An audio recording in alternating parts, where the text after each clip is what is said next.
নেইমারকে দলে নিতে ৩ ক্লাবের কাড়াকাড়ি। সৌদি আরবের ক্লাব আল হিলাল ছেড়ে কোথায় যাচ্ছেন নেইমার? এই প্রশ্ন এখন ফুটবল প্রেমীদের মনে বারবার আসছে।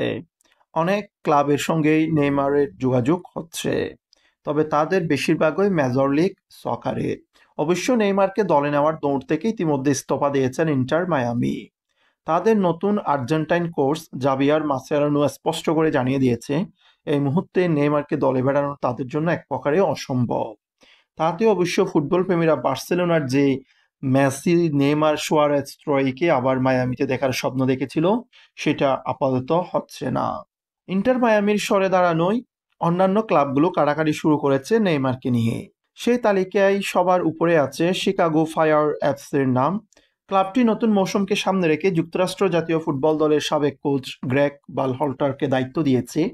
তার তত্ত্বাবধানে ঢেলে সাজাতে চেষ্টা করছে দলকে। সেখানে তারকা ফুটবলার হিসেবে নেইমারকে নিতে যাচ্ছে তারা। তার পাশাপাশি আরও ২টি ক্লাবও চেষ্টা চালাচ্ছে নেইমারকে দলে ভেড়াতে।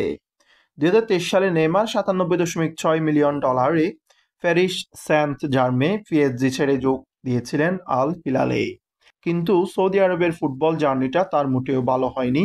একের পর এক ইনজুরির কারণে তিনি অধিকাংশ সময় থেকেছেন মাঠের বাইরে।